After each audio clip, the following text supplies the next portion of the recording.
¿Será que sí? ¿Será este el mensaje que Dios quiere enviar a la congregación? Y siempre el Señor le confirma a uno cuando está acá en la obra. Esa es la fe, ¿no? Nuestra hermana nos compartía, segunda de Tesalonicenses 2:15. Leo la palabra en el nombre de nuestro Señor Jesucristo. Así que, hermanos, estad firmes y retened la doctrina que habéis aprendido, sea por palabra o por carta nuestra. Entonces venía a mi mente que esto es el mensaje, sobre esto es lo que el Señor trae el mensaje el día de hoy, y ya no lo venía hablando a través de la lectura bíblica, la importancia de nosotros estar dispuestos a recibir del Señor y estar en esa conexión plena con el Espíritu Santo. Amén. Vamos a orar, mis hermanos, primeramente por nuestro pastor, por nuestros pastores, que yo sé que nos están viendo a través de la transmisión, y vamos a orar por este mensaje, amén, y por todos los hermanos que están conectados a través de las redes sociales, que esta palabra llegue viva al corazón de cada uno de mis hermanos, amén. Pongámonos de pie, mis hermanos. Padre Celestial, en este momento, en el nombre poderoso de nuestro Señor Jesucristo, venimos delante de ti, Padre Celestial, dándote gracias, Padre Santo, Señor, porque tú eres grande, porque tú eres poderoso, Padre, porque tú eres soberano, Padre, porque tú te glorificas en tu iglesia, Padre Celestial, Señor. Te damos gracias, Padre amado, Señor, porque tú nos has llamado hijos tuyos, Padre Celestial, Señor. Y sabemos, Padre amado, Señor, que tú como nuestro Padre Celestial nos hablarás esta mañana, Padre Celestial, Señor. Que la palabra que tú vas a enviar esta mañana, Padre, llegue a nuestro corazón plenamente, Padre Celestial. Que llegue avivada, Padre Celestial. No simplemente que seamos oidores olvidadizos, sino también hacedores de tu preciosa palabra, Padre Celestial, Señor. Háblanos esta mañana, Padre Celestial. De igual forma te pedimos por nuestros hermanos de las redes sociales, por nuestros pastores, Padre Celestial. Te pedimos especialmente por nuestro pastor Pedro Elías, Padre amado, Señor, quien se encuentra, Padre Celestial, Señor, pues con su cirugía, Padre, tú conoces esta situación y sabemos que tú ya le diste esa sanidad plena, Padre Celestial.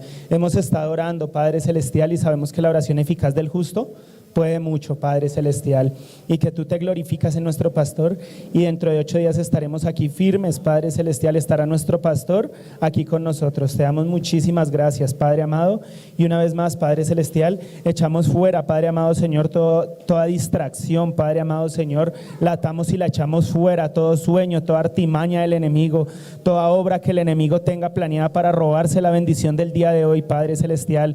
Cuando salgamos de la congregación, Padre Celestial, Señor, desbarata toda artimaña, todo ataque del enemigo en el nombre de nuestro Señor Jesús. Te damos muchísimas gracias, Padre Celestial, por lo que tú ya hiciste en nosotros, en el nombre de nuestro Señor Jesucristo. Amén y amén. Gloria a Dios. Entonces, mis hermanos, hay algo que nos une a todos en esta mañana, ¿cierto? Todos tenemos algo en común. Algunos son altos, otros somos bajitos, gordos, flacos, morenos, blancos. No importa la apariencia física, todos tenemos algo que nos une, ¿cierto? Esta mañana, y todos estamos aquí unánimes en algo, ¿cierto? ¿Y en qué es? En el Señor Jesucristo. ¿Y por qué nos une el Señor Jesucristo? Porque todos hemos creído en Él. Todos hemos creído que Él murió por nosotros, que Él vino al mundo, que Él se hizo hombre, que Él nos enseñó a vivir un estilo de vida. Todos creemos que Él, aunque estuvo sujeto a todas las pasiones, a todas las tentaciones, no cometió pecado, ¿cierto? Y que se fue a la cruz del Calvario y murió allá por cada uno de nosotros, ¿cierto? Dirán, sí, hermano, pero esto es muy, muy sencillo y muy básico, ¿cierto? Pero es la esencia que nosotros tenemos como hijos de Dios. El creer en el Señor Jesucristo, el creer que Él murió por nosotros en esa cruz, y que el pecado, que toda culpa, que toda atadura, que toda carga, Él la llevó allá a la cruz del Calvario, y que ahora nosotros somos una nueva criatura, una nueva simiente. Las cosas viejas, dice la palabra, y si alguno está en Cristo, nueva criatura es. Es en lo que nos vamos a basar en esta mañana, y es por lo que les citaba ese pasaje y les decía que me causaba curiosidad. Nosotros ahorita cantábamos que el Espíritu viniera sobre nosotros, ¿cierto? Que viniera la unción sobre nosotros. ¿Y por qué podemos gritar esto y cantarle al Señor estas palabras? Porque hemos sido una nueva criatura en Cristo Jesús. Si no hubiéramos sido renovados, si no hubiéramos sido transformados, no podríamos decirle al Espíritu Santo que viniera en nosotros, porque el pecado estaría en nosotros. Pero como el pecado ya no está en nosotros, ahora somos ¿qué? Santos, ¿cierto? O sea que yo estoy aquí delante de unos santos. Y los que me están escuchando son santos en Cristo Jesús, ¿cierto? Entonces el Señor Jesucristo nos vino a ofrecer un nuevo estilo de vida. Cuando yo entendí esto, quedaba impactado. El Señor Jesús no nos vino a dar una filosofía, no nos vino a enseñar una doctrina. ¿Qué nos vino a mostrar Él? Un nuevo estilo de vida. Y el estilo de vida empieza desde adentro de nosotros. El estilo de vida que el Señor Jesucristo quiere que nosotros vivamos, lo tenemos que tener nosotros internamente. Y tenemos que andar siempre en ese nuevo estilo de vida, porque somos una nueva criatura en Cristo Jesús. ¿Cuántos están en Cristo acá? ¿Hay alguno que no está en Cristo? El que no está en Cristo, alce la mano y pase acá al frente de una vez y lo incorporamos al cuerpo del Señor Jesucristo. Todos estamos en Cristo, amén. Entonces somos nueva criatura en Cristo Jesús y somos santos, somos santificados. Entonces, respecto a esto, quiero citar esta palabra de esta mañana. Venía a mi mente que claro, el Señor Jesucristo murió en la cruz del Calvario y nosotros como hijos de Dios hablamos de una redención, hablamos del propósito y del plan de Dios en nuestra vida. Pero entonces nosotros vemos que el propósito, o muchas veces pensamos que el propósito o el plan de Dios que Él tiene para nosotros era simplemente redimirnos. Cuando verdaderamente Él no solo murió en la cruz para redimirnos. Ese es el principio, ese es el comienzo. Ser lavados por la sangre del Señor Jesucristo es el principio de todo un camino que tenemos que recorrer. Hay hermanos que tal vez nacieron en hogares cristianos, otros hermanos tal vez se convirtieron a Cristo hace 30 años, otros nos convertimos hace más poco, pero todos estamos viviendo ese proceso, ¿cierto? Que el Señor Jesucristo ha hecho en nosotros. Entonces Él no solo quiere ver una iglesia redimida del pecado, sino quiere ver una iglesia en santidad. Quiere ver una iglesia que todos los días se esmera y se esfuerza por mantener esa comunión con Él, esa relación plena y directa con Él, amén. Por eso les decía que me causaba curiosidad el versículo que nuestra hermana nos le diga. Así que hermanos, estad firmes y retened la doctrina que habéis aprendido, sea por palabra o por carta nuestra. Retener la doctrina, porque cuando nosotros retenemos esa doctrina, cuando se refiere a retener la doctrina, no es retenerla en nuestra mente. Ese es el primer paso de nuestra mente, y lo veíamos en el discipulado con los jóvenes. De nuestra mente tiene que bajar a nuestro corazón, porque como decía el Señor Jesucristo, de la abundancia del corazón habla la boca. Entonces cuando Él nos dice la palabra retener la doctrina, es retengámosla en el corazón, para que lo que está en nuestro corazón, eso emanemos y empecemos a tener una vida conforme a la doctrina y conforme al propósito de redención que Dios ha hecho en nosotros. Porque si nosotros nos vamos a la palabra en Romanos, capítulo 8, versículo 29, leo la palabra en el nombre de nuestro Señor Jesucristo. Porque a los que antes conoció, también los predestinó para que fuesen hechos conforme a la imagen de su Hijo, para que Él sea el primogénito entre muchos hermanos. ¿Cómo nos dice la palabra? También a los que predestinó, también los predestinó para que fuesen hechos conforme a la imagen de su Hijo. A la imagen de su Hijo. Este versículo no les parece, esta palabra imagen no les parece referente a algo por allá en el Génesis, cuando Dios está creando al hombre, por allá en esos versículos que dice hagamos al hombre conforme a nuestra imagen y semejanza.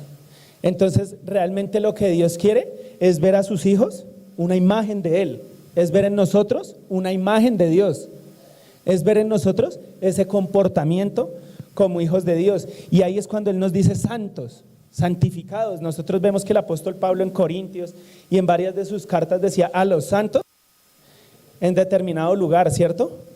Porque le está hablando una iglesia santificada, le está hablando una iglesia que ha sido renovada del pecado, amén. Entonces si nosotros nos vamos al origen de la palabra, al griego, esta palabra santos, santo aparece como hagios, y esta palabra hagios también se puede traducir como devoto. O sea que el apóstol Pablo le escribía también, en ese momento el Espíritu Santo le hablaba a los devotos, ¿cierto? No solamente a los santos, sino sinónimo de devoto. Y entonces venía a mí, ¿qué será la palabra devoto? ¿Qué será una persona que es devota? Entonces, este es el significado que encontré. No me lo estoy inventando, yo lo encontré. Es una persona que demuestra un profundo respeto, amor y dedicación hacia algo o alguien. En este caso, hacia Dios a través de nuestro Señor Jesucristo. Entonces, es ser devotos, es mostrar respeto, es mostrar amor y mostrar, ¿qué más? Dedicación. Entonces, estar entregados, estar en esa santidad de Dios, es estar plenamente dedicados y entregados a nuestro Padre Celestial. Nosotros lo hemos dicho muchas veces, Dios no quiere de nosotros una hora a la semana, Dios no quiere de nosotros un momento. Él quiere que nos entreguemos en cuerpo, alma, espíritu, con nuestras fuerzas. La palabra dice, ¿no? Amarás al Señor tu Dios con toda tu mente, con toda tu alma, con todas tus fuerzas, con todo tu corazón, ¿cierto?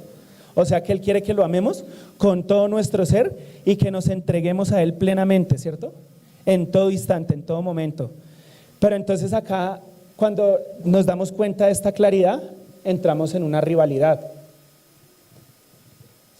Cuando hemos sido redimidos de la sangre del Señor Jesucristo, así como hemos recibido grandes beneficios y grandes privilegios, porque la entrada al reino de los cielos, tener la relación con nuestro Padre Celestial, no es algo a echar por poco, sino es algo grandísimo. Es algo tal vez que nosotros no podemos dimensionarlo en nuestra mente, porque nuestra mente es demasiado pequeña para el misterio que esconde Dios. Lo que nosotros conocemos de Dios es lo que Él nos ha permitido conocer. Pero cuando Él nos dice que Él es amor en su palabra, es porque verdaderamente es amor. Es un amor no que vemos en lo terrenal, sino es un amor que sobrepasa el pecado, es un amor que sobrepasa la mentira, es un amor que sobrepasa el odio, es un amor que sobrepasa los rencores, es un amor que sobrepasa todo. Por eso la palabra nos enseña que el amor todo lo sufre, todo lo puede, todo lo soporta, no se goza de la injusticia, más se goza de la verdad, todo lo cree, porque ese es el amor de Dios, eso es lo que Él nos ha mostrado en nosotros, ¿cierto? El amor verdadero de Él. Pero entonces, así como hemos recibido el amor y nos hemos llenado de su presencia, también hemos adquirido enemigos. Porque el que es enemigo de Dios, cuando nosotros no somos hijos de Dios, se constituye enemigo nuestro también. Y nosotros sabemos a quién nos referimos. Y estamos hablando directamente de Satanás. Él engañó la tercera parte de los ángeles. Nosotros miramos en la palabra, hay básicamente hay tres tipos de ejércitos, ¿cierto?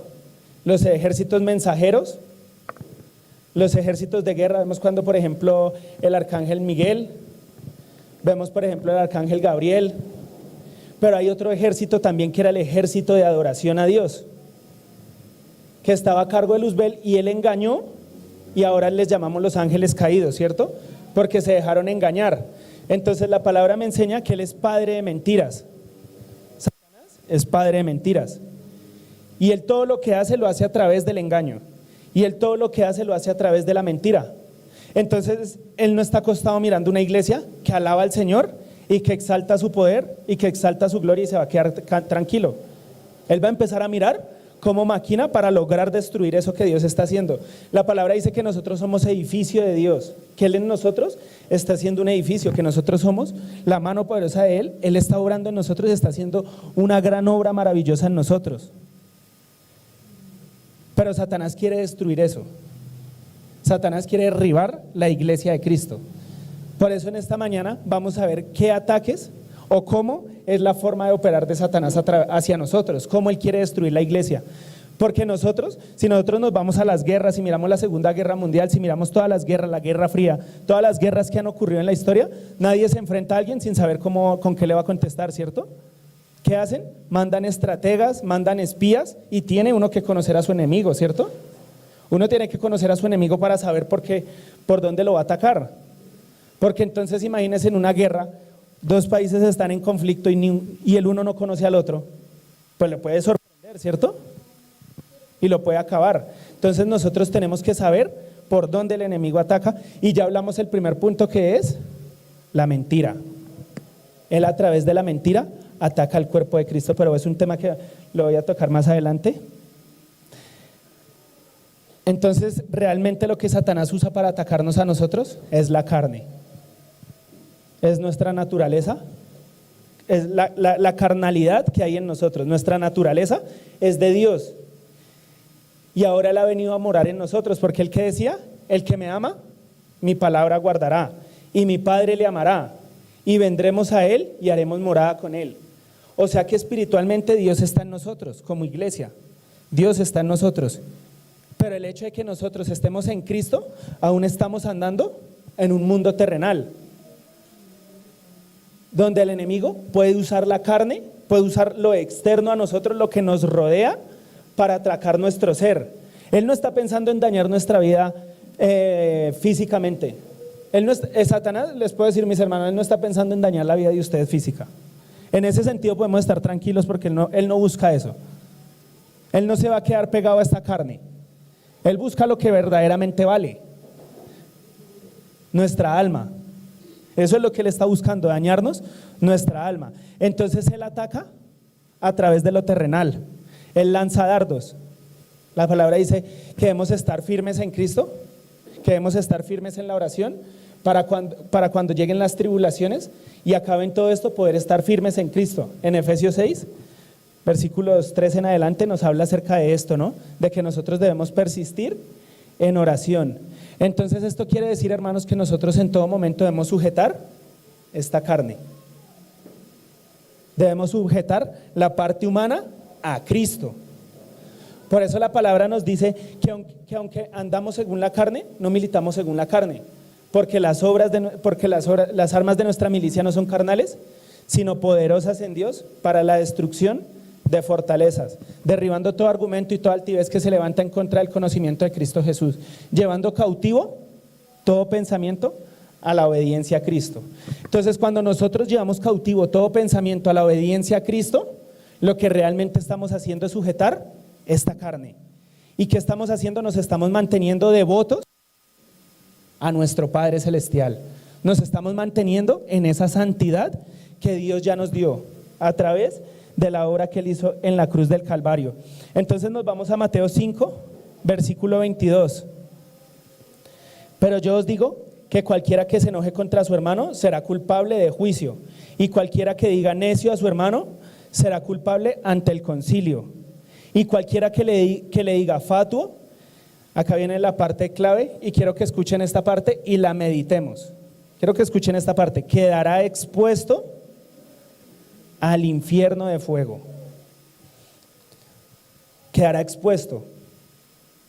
Ahí hay algo grande escondido, porque nos está hablando de que quedaremos expuestos al infierno. O sea, ¿qué quiere decir eso? Quiere decir que lo que después nos decía el apóstol Pablo está acá intrínseco. En Efesios 4:27 dice: ni deis lugar al diablo. Ni deis lugar al diablo. Porque el diablo, cuando le damos lugar al diablo, ¿qué estamos haciendo? Estamos quedando expuestos. Esta es una guerra, yo lo decía y siempre lo voy a decir, porque es bueno que nosotros como hijos de Dios tengamos esto en la mente. Esta es una guerra que nosotros ya ganamos. Nosotros no estamos peleando por la victoria. Nosotros ya vimos el final de la historia, y Satanás también ya lo conoce. El final de la historia es que nosotros somos redimidos, y el final de la historia es que nosotros somos bendecidos, y el final de la historia es que nosotros ya estamos en victoria, porque Cristo ya venció. Él murió en la cruz y resucitó al tercer día, y esa fue la victoria que Cristo nos dio, que resucitó al tercer día, ¿cierto? Entonces esta es una guerra, no es una guerra normal, es una guerra donde ya nos dijeron que vencimos y ya estamos en una posición de victoria. Pero también la palabra me enseña, se me va el versículo, Mateo 11, versículo 12: desde los días de Juan el Bautista hasta ahora, el reino de los cielos sufre violencia, y los violentos lo arrebatan. Cuando me dice que el reino de los cielos sufre violencia, ¿qué será? Que el enemigo está tratando de engañar al que más pueda y de llevárselo con él, porque como dijimos, nosotros estamos en victoria y él ya perdió. O sea, él ya sabe para dónde va. ¿Para dónde va él? Para el infierno, ¿cierto? Es una palabra fuerte, pero es algo que debemos tener en nuestra mente claro. La vida cristiana no es un juego. Servirle nosotros a Dios no es un juego. Cristo no murió en la cruz del Calvario por un juego. Esto es real, mis hermanos. Esto que estamos hablando acá, aunque no lo vemos, es tan real como si el oxígeno se desapareciera. No lo vemos, pero si el oxígeno no estuviera, ¿qué pasaría con nosotros? Es como si nos metieran al agua, ¿cierto? Nos morimos. Es tan real esto que estamos hablando acá, aunque de pronto puedan decir, ay, sí, está hablando palabras, ay, sí, pero eso puede llegar. Llevamos la iglesia esperando a Cristo 2000 años, ¿cierto? Pablo le escribe a la iglesia en Tesalónica la primera carta, y ellos cuando leen la carta dicen, uy, Cristo ya viene. Entonces dejan de trabajar, se vuelven, en pocas palabras, y perdón la expresión, descarados, y empiezan a esperar, ya Cristo viene, entonces yo ya estoy tranquilo. Pero Pablo les manda la segunda carta diciéndole que no es así, que Cristo no es que venga ya, que tenemos que esperar a Cristo. Pero mientras Cristo llega, tenemos que velar, tenemos que orar, tenemos que mantenernos firmes en su presencia. Pero Cristo va a venir. En algún momento va a llegar, vamos a ver todos al Señor Jesucristo, porque Él no va a llegar a escondidas, Él va a llegar públicamente. Y en ese momento es cuando verdaderamente, ahí sí, pasarán saliva más de uno y van a decir, esto era real. Y en ese momento ya va a ser tarde. Claro que en ese momento va a llegar muchas personas,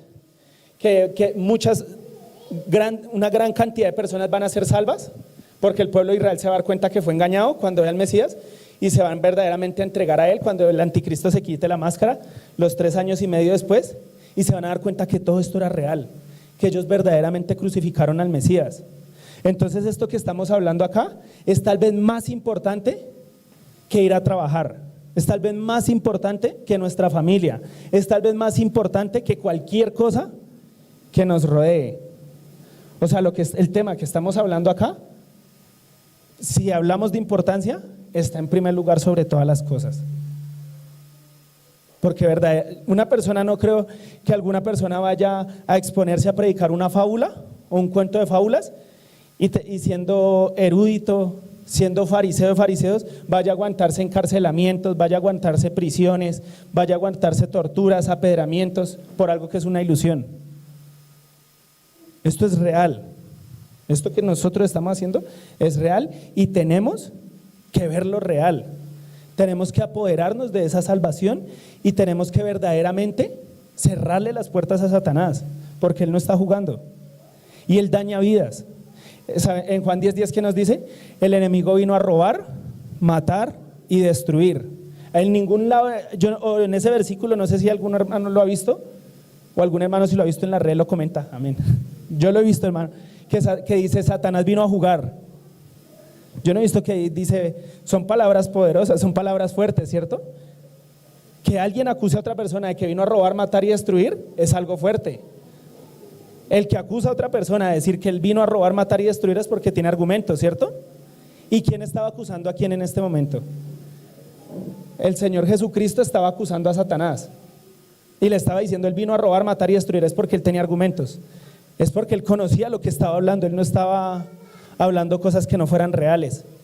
Entonces debemos pensar y meditar si nosotros verdaderamente estamos siendo devotos a nuestro Padre Celestial, si verdaderamente lo que nosotros estamos haciendo va conforme a las Sagradas Escrituras, si nosotros estamos viendo la vida espiritual como un juego o verdaderamente le estamos dando la importancia que merece.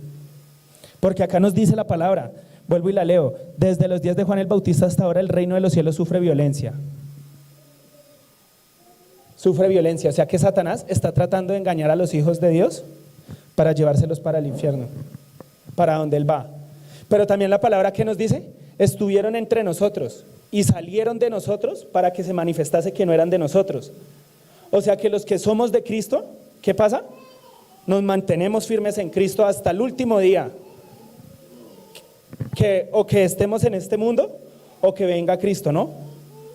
Porque podemos estar acá en este momento y quedamos desaparecidos y la transmisión que ahí dicen, uy, ¿qué se hicieron los hermanos? Pues el que diga eso, preocúpese, hermano, porque lo bueno sería que nadie dijera eso, ¿cierto? Y que todo queda vacío, amén. Pero sufre violencia y esto no es algo que debemos tener en poco. bueno, se me fue el versículo. Acá, 2 Corintios 2:11 dice, ya seguimos con Mateo 11:12. Dice, pues no ignoramos sus maquinaciones. No tenemos que tener en poco, la parte del versículo, no tenemos que tener en poco las maquinaciones de Satanás. Porque él no está jugando, vuelvo y lo reitero. No sé por qué Dios me hace decirles tantas veces que esto es real.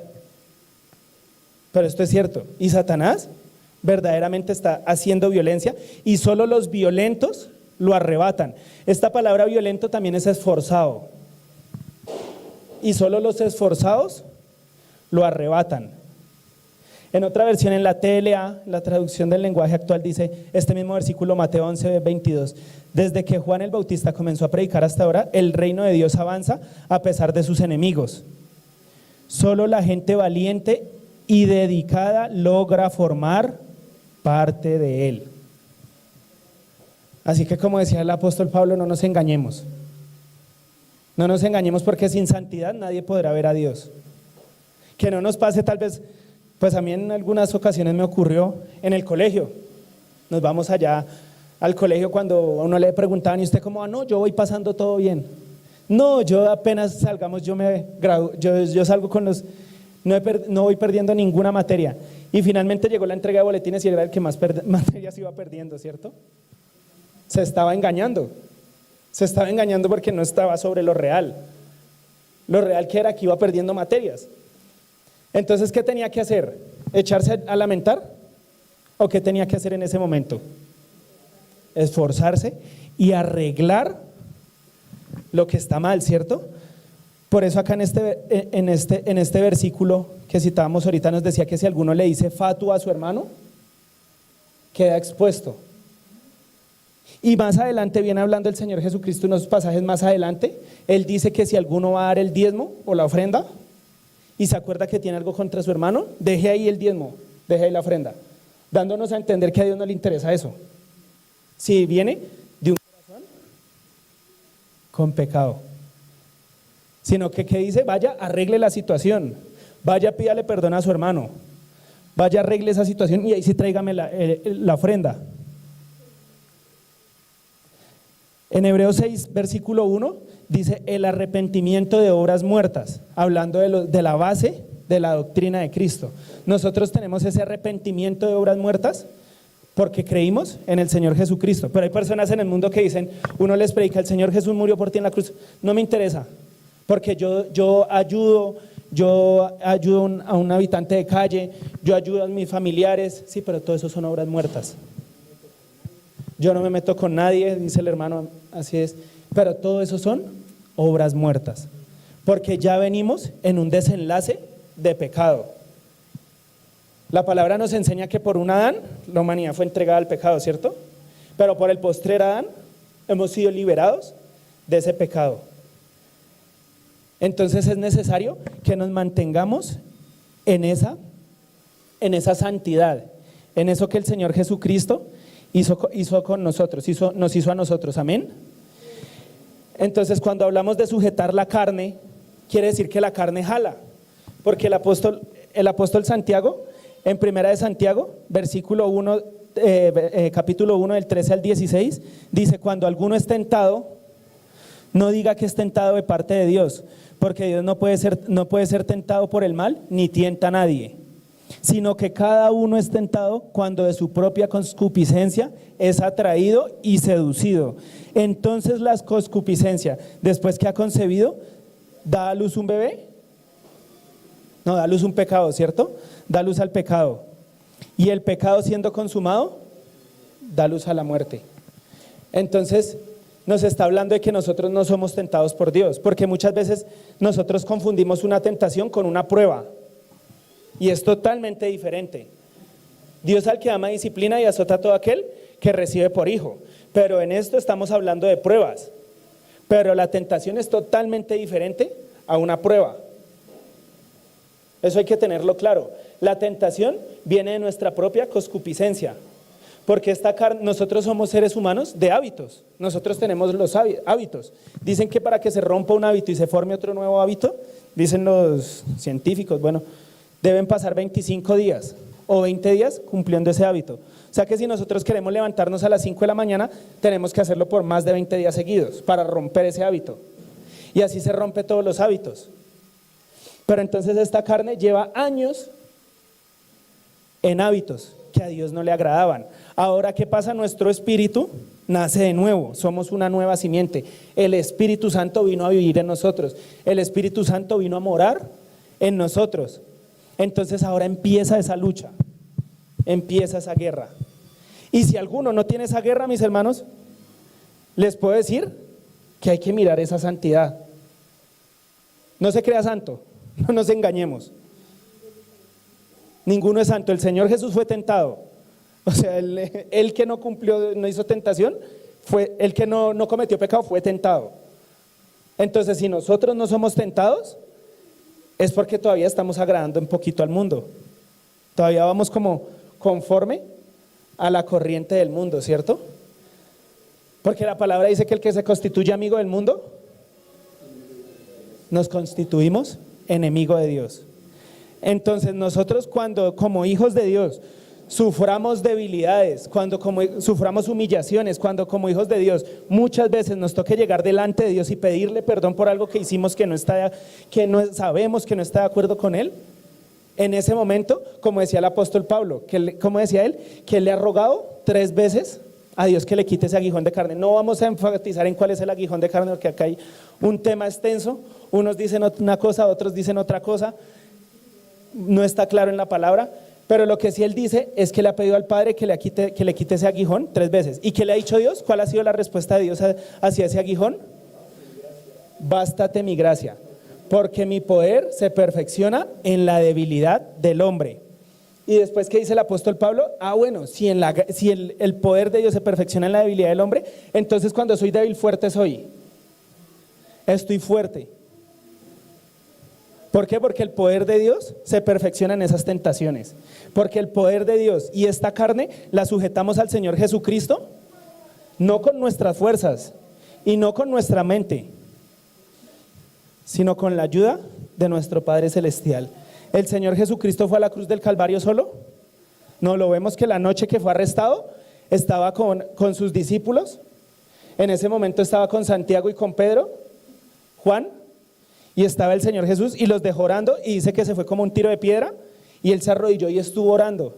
Ellos se quedaron dormidos, pero él estuvo orando. Entonces el que le dio esa fortaleza, y vemos que sudaba gotas como de sangre, dice la palabra. Entonces vemos que ¿quién es el que le dio la fortaleza a él? Dios. Él en esa noche se estaba cargando de fortaleza y de firmeza porque sabía lo que le iba a venir. Entonces la tentación de nosotros no está latente todo momento. Puede haber algún hermano que de pronto tiene la tentación del trago. Puede haber algún hermano que de pronto tiene la tentación de pornografía. Puede haber algún hermano que de pronto tiene la tentación de mentir. Puede haber algún hermano que de pronto tiene la tentación del adulterio. Porque la Biblia dice que si alguno mira a una mujer con codicia, con ella ya adulteró en su corazón, ¿cierto? El hecho del adulterio no es el hecho material de ir a hacerlo, sino es el hecho de pensarlo. Entonces todas estas son tentaciones. Pero ¿será que en el momento de que llega la tentación nosotros oramos y se va? Nosotros tenemos que orar antes de que llegue esa situación, porque Él nos predestinó. Por eso es necesario que velemos y que oremos, para que no entremos en tentación. Por eso es necesario que ser devotos a Dios, es necesario que mantengamos una relación de oración. La palabra es viva y la palabra es poderosa. Y yo confío en el poder de la palabra. Yo sé que la palabra, Dios hizo los cielos y la tierra y nos formó a nosotros, todo lo que vemos con su palabra. Pero Dios nos hizo a su imagen, lo vimos ahorita en Romanos 8:29 y lo vemos en Génesis, nos hizo a su imagen conforme a su semejanza. O sea que Dios nos ha dado poder a nosotros en nuestros labios para sujetar esta carne. Pero no la sujetamos ya en el momento cuando está ocurriendo, la sujetamos desde antes. Por eso en todo instante debemos estar sujetando la carne, porque no sabemos en qué momento va a llegar la tentación. La tentación y el enemigo puede llegar cuando la palabra me enseña que el Señor Jesucristo en Lucas 4, ¿qué hizo? Él estaba en ayuno y Él estaba en oración y ayunó 40 días. Y si ustedes revisan este pasaje, Ahí la palabra dice, y tuvo hambre. Cuando él tuvo hambre, fue tentado. Él no fue tentado en su parte más en la parte que estaba más fortalecido. Él no fue tentado el primer día. Satanás esperó, dijo, yo lo dejo porque va a tener hambre. Y cuando el Señor Jesús tuvo hambre en ese momento, ¿qué hizo? Lo tentó. Pero pues sabemos el desenlace de esta historia, ¿cierto? Lo importante, mis hermanos, es que nunca tengamos esa hambre. Una hambre o ese vacío, o que hayamos dejado tiempo de estar en esa comunión con Dios. Porque podemos ser cristianos entregados y vivir una vida en santidad. Pero como decía el apóstol Pablo, si alguno cree estar firme, mire que no caiga. Entonces, si alguno de ustedes está firme y siente que el Espíritu Santo los está usando para llevar la palabra, que de pronto mis hermanos de la alabanza se paran acá y hay una administración, eso no quiere decir que nos vamos a acostar a dormir. ¿Eso qué quiere decir? Que como el Espíritu Santo está en mí, entonces ¿qué hago yo? Más me fortalezco en Cristo, más oro. Si estoy orando 1 hora, ahora que voy a orar 2 horas, y me voy a mantener fortalecido, para que cuando venga la debilidad, cuando venga la tentación de esta carne, el hombre espiritual que hay en nosotros esté fortalecido, esté grande. Porque lo hemos hablado muchas veces, el alma está en la mitad. A un lado está la carne, al otro lado está el Espíritu Santo, la iglesia, la congregación, los hermanos de la obra. Entonces, ¿qué pasa? Nuestra alma está en la mitad y ella solo responde a los estímulos. Nuestra alma es neutral, ella responde a los estímulos. Entonces, si el estímulo de la carne es más fuerte, el estímulo que le llega al alma es más fuerte que el del Espíritu Santo, se va por ese lado. Entonces, tenemos que tener nuestra alma ejercitada al estímulo de la palabra de Dios, al estímulo de alabar al Señor, para que cuando venga la tentación, la carne no se vaya por ese lado, nuestra alma no se vaya por ese lado, sino se vaya hacia la santidad que Dios ha hecho en nosotros. Amén. Porque Él nos ha hecho nuevas criaturas en Cristo Jesús. Entonces, Dios es tan perfecto, y dice el hermano, por eso yo lo amo tanto, porque Dios es tan perfecto, es un padre tan responsable, dice el hermano. Siempre que me viene a mí a la mente me acuerdo del hermano, que Dios es un padre responsable. Y Él nos mostró al enemigo y nos mostró las tentaciones del enemigo. Nos dejó un listado. Ahí está un listadito. En Gálatas 5, versículos 19 al 21. Y vale la pena citarlo, aunque así no lo sepamos de memoria, hay que tenerlo presente porque lo tenemos que reconocer cuando Él está orando. Y manifiestas son las obras de la carne, que son adulterio, fornicación, inmundicia, lascivia, idolatría, hechicerías, enemistades, pleitos, celos, iras, contiendas, disensiones, herejías, envidias, homicidios, borracheras, orgías y cosas semejantes a estas, acerca de las cuales os amonesto, como ya os lo he dicho antes, que los que practican tales cosas no heredarán el reino de Dios. Que los que practican tales cosas no heredarán el reino de Dios.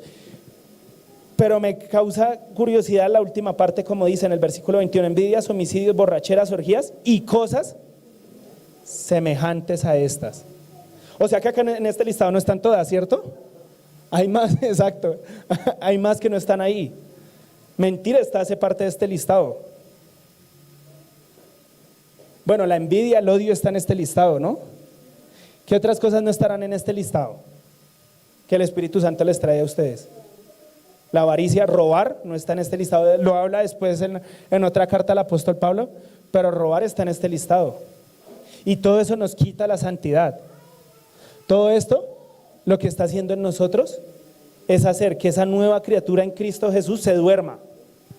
Cuando nosotros nos entregamos, porque acá la palabra me dice claramente en el versículo 21 al final, ya en las últimas, la parte de, bueno, no sé, en la última parte, dice que los que practican,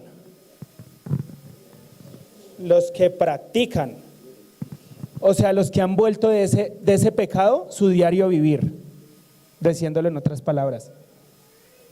Entonces,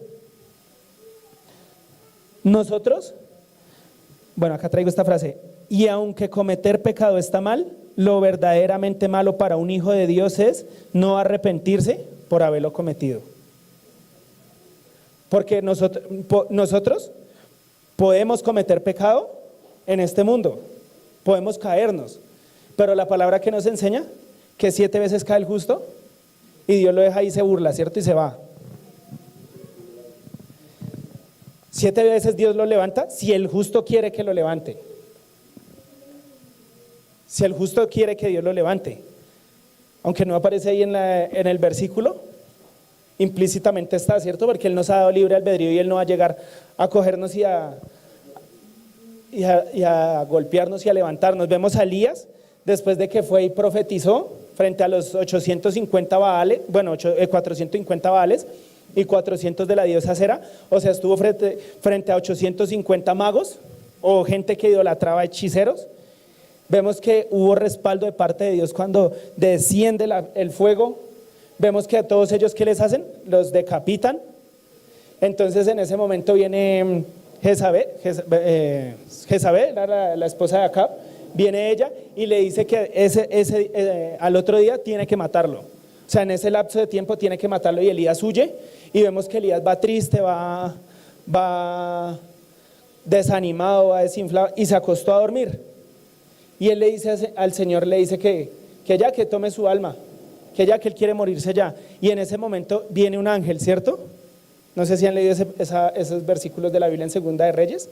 Y viene un ángel y ¿qué le hace a Elías? Lo despierta y le da comida. Pero Elías en ese momento él comió y volvió y se quedó dormido. Y otra vez volvió el ángel y volvió y lo despertó, pero Elías otra vez tomó la decisión de volver a comer. Y ocurre este acto 2 veces y después ¿qué pasa? Elías recobra energías y se va para el monte Sinaí. Y allí es donde él entra otra vez en oración. Pero vemos que acá que Elías fue el que tomó la decisión de escuchar al ángel y de comer el pan que él le había traído. Entonces nosotros tenemos que tomar la decisión todos los días primeramente de pedirle perdón a Dios y de mantenernos en esa santidad. Vemos que el Señor Jesucristo ya en los últimos momentos, en la noche anterior, Él coge un balde y les empieza a lavar los pies a sus discípulos, ¿cierto? Entonces vemos que Pedro le dice, Señor, tú no me lavarás los pies. Y le dice, es necesario que te lave, porque si no, pues no tendrás parte conmigo. Entonces se para y le dice, láveme la cabeza, láveme entonces el cuerpo, láveme todo. Y él le dice, no, porque ya estás limpio, porque ya te lavé. Solo era necesario que se lavara los pies y que así debemos hacerlo entre nosotros como iglesia, dándonos a entender que todos los días tenemos que pedirle perdón a Dios por los pecados que hayamos cometido. Nosotros no nos podemos acostar en la cama en la noche sin pedirle perdón a Dios por los pecados que hayamos cometido. Cuando el Señor Jesucristo les enseñaba a sus discípulos a orar, ¿qué les decía? Padre nuestro que estás en los cielos. Primeramente exaltaba a Dios, pero Él también le decía, perdona nuestros pecados, así como nosotros perdonamos a los que nos ofenden. Entonces nosotros debemos perdonar y pedirle a Dios que nos perdone para mantenernos en esa santidad. Amén, ya voy cerrando. Si quiere me puede acompañar, hermano. Entonces vemos la palabra en Mateo 22:14, porque muchos son los llamados y pocos los escogidos. Muchos son los llamados y pocos los escogidos. A muchos, estas sillas se pueden llenar de muchas personas, pero no importa las sillas que se llenen acá, importa las sillas que se llenen verdaderamente en el cielo, en el reino de los cielos al final de los tiempos. Y vamos a estar allá, hermanos, cuando verdaderamente hayamos persistido hasta el final. Vemos en Hechos 6 y Hechos 7, hay un personaje bíblico que hace poco lo estuve mirando y me causaba tanta curiosidad, me llegaba realmente al corazón. No sé si ustedes lo han visto, hermano. Claro, creo que todos lo han visto. ¿Sí saben de quién estamos hablando, hermanos? De Esteban. ¿Sí se acuerdan de Esteban? Un evangelista tremendo de la palabra, un varón de Dios, un varón que se gloriaba en el Señor, que en todo momento estuvo predicando su palabra. La palabra nos enseña que Esteban hizo parte de los 7 que escogieron para servir a las mesas, que era un hombre lleno de sabiduría, que era un hombre lleno del Espíritu Santo y que era un hombre de buen testimonio. Era un varón de Dios. Si nosotros miramos en este momento de la historia, cuando Esteban es escogido para servir a las mesas, habían 8,000 personas que se habían convertido. Pueden mirarlo en Hechos 2 hasta el capítulo 5, Hechos 2 al 5. Ahí se ve que hubieron la conversión de 8,000 personas en 2 discursos que dio el apóstol Pedro. Y vemos a Esteban que entre esas 8,000 personas, o sea, era una multitud tremenda, Esteban fue escogido para servir a la mesa. Y se lo pusieron frente a sus discípulos y frente a Pedro, frente a todos ellos. ¿Y ellos qué hicieron? Le impusieron las manos y lo ungieron. Y ahora vemos después, la palabra no nos cuenta cuánto tiempo ha transcurrido, pero lo que sí nos cuenta es que él predicaba la palabra en todo momento y en toda circunstancia. Y en ese momento ocurre algo muy parecido a la captura que ocurrió con el Señor Jesucristo. Es llevado al concilio y estando frente al concilio, allí empiezan a acusar a Esteban de que él hablaba en contra de Moisés, en contra de la ley, en contra de Dios. Pero eso no le dio pie a Esteban para arrepentirse, ni para blasfemar, ni para volver a su naturaleza anterior y darle miedo, sino que el amor que se había formado en Esteban pudo ser más grande que cualquier temor que él estaba enfrentando, que cualquier duda que él estaba enfrentando, porque era un hombre que daba testimonio. Esteban daba buen testimonio y Esteban estaba lleno del Espíritu Santo. Y cuando hablamos de la llenura del Espíritu Santo, estamos hablando directamente de la oración diaria. Nosotros no podemos decir que somos cristianos, nosotros no podemos andar por el mundo poniéndonos este título de cristianos si no estamos pagando el precio. Ayer mientras formaba este mensaje, el Señor me traía esta frase a la mente: mantenernos en santidad tiene un precio. ¿Estás dispuesto a pagarlo? Es algo que nosotros tenemos que mirar y es algo que vale la pena analizarlo, porque vivir la vida cristiana no es algo particular, sino es un estilo de vida, y es un estilo de vida, tenemos que tenerlo claro, que no le agrada al mundo. El mundo se nos puede oponer como se le opuso a Esteban. El mundo a Esteban, ¿qué ocurrió después? Es una historia muy similar a lo que le pasó al Señor Jesucristo. Por eso les decía,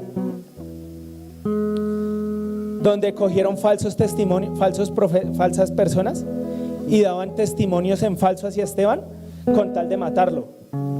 Entonces vemos al final que Esteban, en el versículo 50, denme un momento, en el versículo 55, Hechos 7, versículo 50 dice, pero Esteban, lleno del Espíritu Santo, puesto los ojos en los cielos, vio la gloria de Dios y a Jesús que estaba a la diestra de Dios. Y dijo, he aquí veo los cielos abiertos y al Hijo del Hombre que está a la diestra de Dios. Entonces ellos, los que tenían a Esteban ahí cuando él estaba hablando, él les estaba predicando en ese momento, porque les estaba diciendo, ustedes me van a matar y yo acá estoy viendo los cielos abiertos. Y ellos estaban una turba enfurecida hacia Esteban, lo querían matar, en ese momento lo querían acabar, se podría decir. Dice, entonces ellos, dando grandes voces, se taparon los oídos y arremetieron a una contra él. Entonces ellos, ¿qué hicieron? Se taparon los oídos, pero Esteban aún no se quedó callado. Él les estaba predicando porque él tenía la certeza y estaba lleno del Espíritu Santo, porque él había aprendido que lo que el Señor Jesucristo hizo por él no fue solo redimirlo del pecado, sino fue ofrecerle un verdadero estilo de vida. Se dejó transformar por el Señor Jesucristo y dijo, yo no me conformo con esto, sino verdaderamente es un estilo de vida y lo tengo que predicar hasta inclusive antes de morir, segundos antes de morir. Y echándole fuera de la ciudad le apedrearon, y los testigos pusieron su ropa a los pies de un joven que se llamaba Saulo, y apedreaban a Esteban mientras él invocaba y decía, Señor Jesús, recibe mi espíritu. Qué gran santidad tenía este hombre, ¿cierto? Digo santidad porque santidad es ¿qué? Devotos. ¿Y devotos qué es? Dedicación y esfuerzo. Era un hombre que verdaderamente había aprendido a esforzarse en el Señor. A veces nosotros, me da tristeza y bueno, no sé si vale la pena de pronto decirlo, no sé si está mal, pero cuando hay en el servicio, en la congregación, vemos que de pronto hay una celebración, una reunión, se llena la congregación, ¿cierto? Y vemos que a veces no caben las personas, no hay por dónde andar, no hay por dónde pasar. Pero verdaderamente, ¿será que todas esas personas están devotas a Dios? Porque les puedo decir, mis hermanos, que hoy debería estar todo repleto, todas las iglesias en todo Colombia deberían estar repletas. Pero muchas personas han escogido salir a viajar, salir a deleitarse en el mundo, o tal vez les dio sueño, o tal vez el día de ayer quién sabe qué estaban haciendo, y por eso hoy no están en las congregaciones recibiendo la palabra. Pero es necesario que en nuestro corazón verdaderamente entendamos que se me perdió el versículo, no, ya lo perdí. Es verdaderamente necesario que nosotros entendamos que el precio que tenemos delante de Dios es muy grande. Porque les puedo decir que el Señor Jesucristo envió a su Hijo una sola vez, y lo envió por algo tan valioso que es nuestra alma. Lo envió por algo tan valioso que somos nosotros, y por este motivo lo envió. Y vemos a Esteban, como es que en el último versículo dice, en los últimos 2 versículos, se apedreaban a Esteban mientras él invocaba y decía: Señor Jesús, recibe mi espíritu. Y puesto de rodillas, clamó a gran voz: Señor, no les tomes en cuenta este pecado. Inclusive Esteban en ese momento estaba haciendo lo mismo que hizo el Señor Jesucristo. O sea, ¿qué quiere decir? Que el carácter de Cristo formado en este varón, el carácter que verdaderamente el Señor Jesucristo vino a enseñar, este varón lo conocía. ¿Qué había hecho para conocerlo? Morir a su carne, estar atento y estar preparado, porque el Señor Jesucristo nos decía, bueno, por acá debe estar el versículo,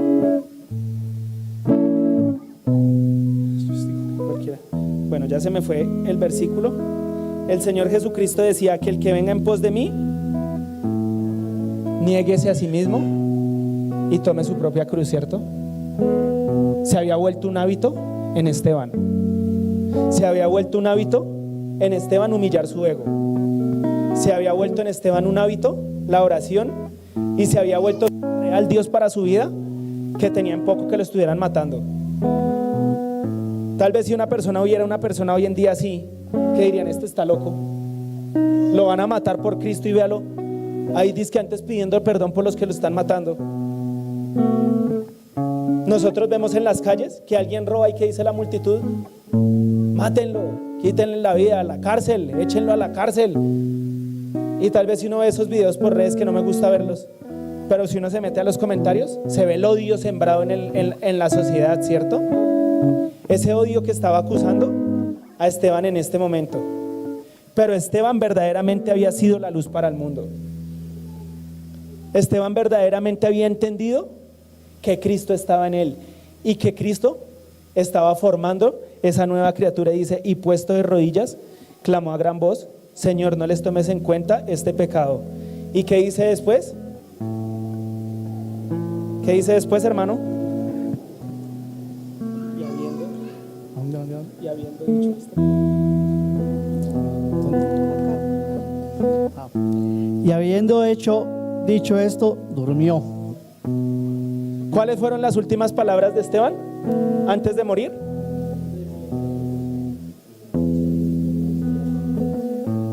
Perdonó. O sea, lo último que hizo Esteban, tal vez en ese momento, pienso yo, aunque no está ahí explícito, pienso yo, en ese momento él se airó contra ellos y dijo: si es que yo estoy hablando la verdad y ustedes me van a matar y me van a acabar acá. Y en ese momento él perdonó. Él perdonó. Es un llamado grandísimo lo que Dios nos está haciendo, a perdonar. Y les puedo decir, mis hermanos, de pronto ustedes dirán: el hermano con su retahíla. Les puedo decir, si el Señor les ha permitido estar en esta mañana acá, escuchar esta palabra, si el Señor me la ha puesto a mí para que se las dé, es porque Él nos está llamando a perdonar. Es porque Él nos está llamando a ser libres. Hace un tiempo, ya ahora sí cerrando, porque ya dije que cerraba hace como 20 minutos. Hace un tiempo, hermanos, leía este pasaje y me parece que hay un gran misterio acá en este pasaje. Hay una gran enseñanza, tal vez se resume mucho en este pasaje. El versículo Hebreos 12:1. Por tanto, nosotros también, teniendo en derredor nuestra tan grande nube de testigos. ¿Cuál grande nube de testigos? Las que nos ha hablado en Hebreos 11, el pasaje de la fe. Allá nos citó a Gedeón, nos citó a Moisés, nos citó a Abraham, nos citó a todos los grandes de la fe. Y nos dice, por tanto, nosotros también, teniendo alrededor nuestra tan grande nube de testigos, despojémonos de todo peso. Despojémonos de todo peso. Porque el odio no nos deja correr la carrera que tenemos por delante. Porque el odio es un peso que llevamos en nuestras espaldas. Porque el tratar de dañar al prójimo es algo que llevamos a nuestras espaldas. Y Esteban, inclusive, aunque se había cargado en unos segundos antes, se libró de ese peso. Despojémonos de todo peso y del pecado que nos asedia. Despojémonos. Cuando dice despojarnos, ¿a qué se refiere? La hermana dice soltar. ¿A qué más se referirá más directamente? ¿A cómo? No escuché. Empieza por O y termina en oración.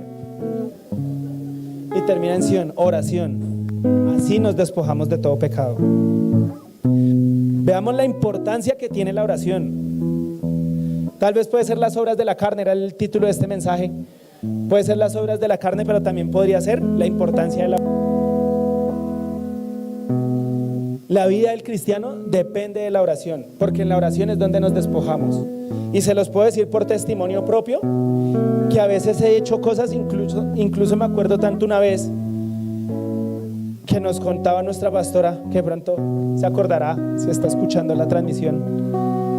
Nos contaba que llegó a su casa unos jóvenes, eso fue hace como 2 años, bueno, yo no me acuerdo hace cuánto, y llegaron unos muchachos y que cogían las puertas, habían cogido de moda patear las puertas de la casa. No sé si les pasó, pateaban las puertas y que cuando salía ella las veía corriendo. Entonces en ese momento yo sentado, entró mi naturaleza carnal. Y en ese momento yo no, aunque oraba, no había formado tanto la vida de oración. Entonces yo, ¿qué le dije? Taparse uno la cara y salir. Y bueno, imagínense qué más fue lo que dije, no lo voy a decir. Pues les cuento, mis hermanos, que esa tarde estábamos almorzando y de apenas yo dije eso, entró en mí algo que dije, la embarré. Y era un peso. Yo sentía como algo dentro de mí que se había contaminado ese hombre. Solo por decirlo. Yo no salí y hice eso, solo lo dije. Pero Dios mira las intenciones del corazón. ¿Y cómo me tocó sacarlo? Llegué, fue todo el día, eso fue como a las 12 de la tarde y todo el día lo tuve acá. Todo el día lo tuve acá, lo que había dicho. Ojo con lo que dijo. ¿No era que era hijo de Dios? ¿No era que fue redimido? ¿No es que ora? ¿No es que estudia la palabra? Era el Espíritu Santo contristándome. ¿No es que se volvió hijo de Dios? ¿No es que anda predicándole a todo el mundo y no es que ahora es el santo? ¿Y por qué se fue y dijo eso? Y todo el día sentí ese peso.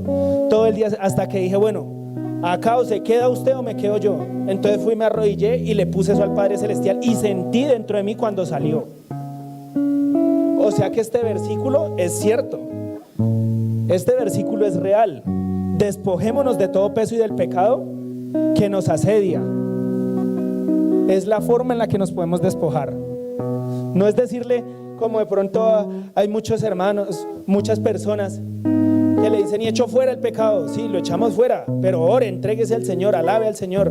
A veces yo voy al parque Timisa, que queda ahí cerca de la casa, y veo gente que se quita los pies, los zapatos, y van y abrazan el árbol y dicen que así es que recobran fuerzas y que esa no es la forma. La forma de nosotros como hijos de Dios recobrar fuerzas, recobrar energías, es usando estas. Esto Dios no nos lo dio para que solo la tengamos ahí de decoración o para que nos sirva de articulación. Dios nos la dio como arma. Esta es un arma y es un arma muy poderosa. Con estas hacemos doblar ejércitos. Con estas hemos hecho que lluevan estos tiempos. Con estas han sanado hermanos. Pero tenemos que pagar el precio. Mantenernos en esa santidad es un precio que hay que pagar. Y es un precio fuerte. Y continúa el versículo diciendo: y corramos con paciencia la carrera que tenemos por delante. Corramos con paciencia y ligeros de toda carga y ligeros de todo peso. Entonces, mis hermanos, esta invitación son 2 invitaciones que trae nuestro Padre Celestial a cada uno de ustedes. ¿Cuánto estamos orando? ¿Si estamos pagando un precio? Porque verdaderamente, si oramos, les puedo decir, mis hermanos, y por testimonio propio, esto me ocurre casi todos los días, y yo le pido al Señor todos los días que me dé fuerzas para el otro día poderlo hacer, porque esta carne no quiere orar. Y llego yo y me arrodillo y empiezo a pensar: ay, una mosca, ay, allá pita un carro, ay, ¿será que se estrellaron? Ay, sonó como una olla, ¿qué sería eso? Pero ¿yo qué hago?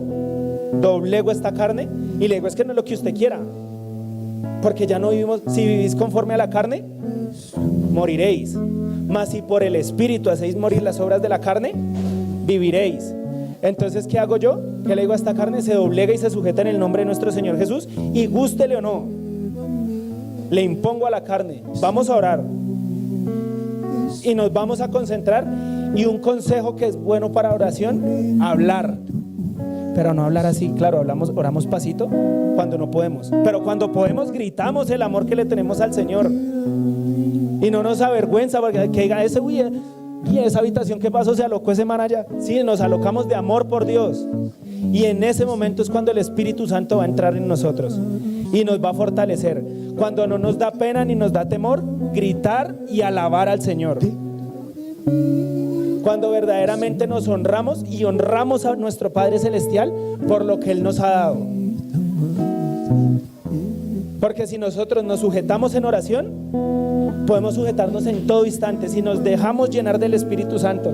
Si aún, hermano, ustedes no han sido, no sé por qué el Espíritu lo trae, pero si ustedes aún no han sido llenos del Espíritu Santo, no hablan en lenguas, hermanos, es hora de que lo empiecen a hacer.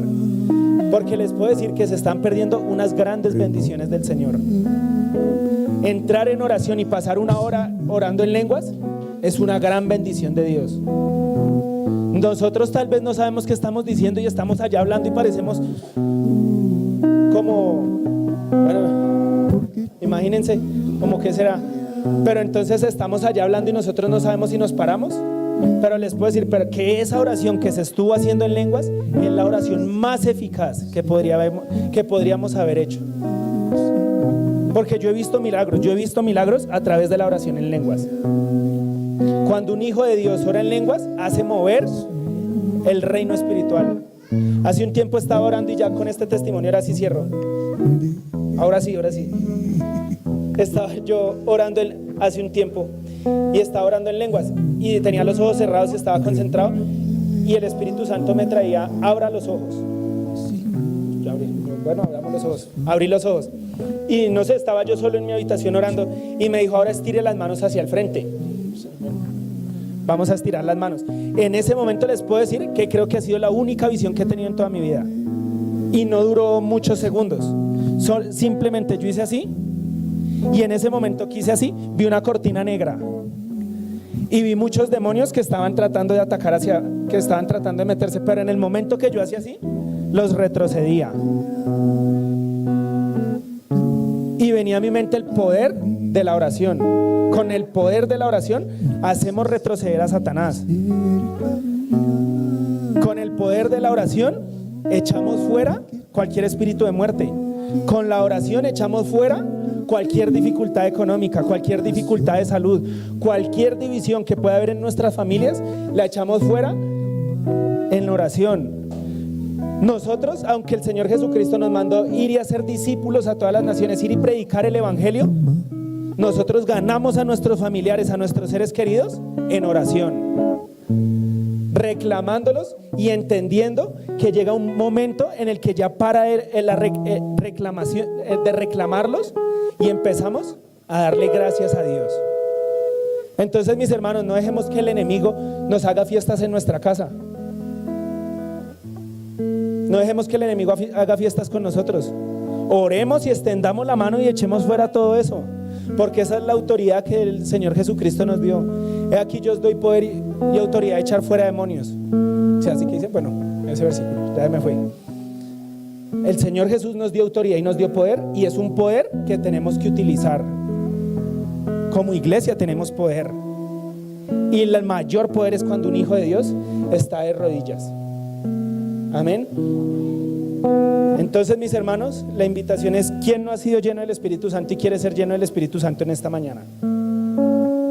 Pase acá al frente. Y va a hablar en lenguas, pero tiene que creerlo. Tiene que creer que el Espíritu Santo va a llegar a él. Bueno, de pronto están tímidos hoy, o todos hablan en lenguas, gloria a Dios. Una de dos: o todos hablan en lenguas o les da pena. Esto es hablar en lenguas, es un privilegio y es un don del Espíritu Santo. Hace parte, está en 1 Corintios 14, donde Él nos habla acerca de hablar en lenguas. Entonces, mis hermanos, la palabra en Hechos 2, denme un momento, busco el versículo.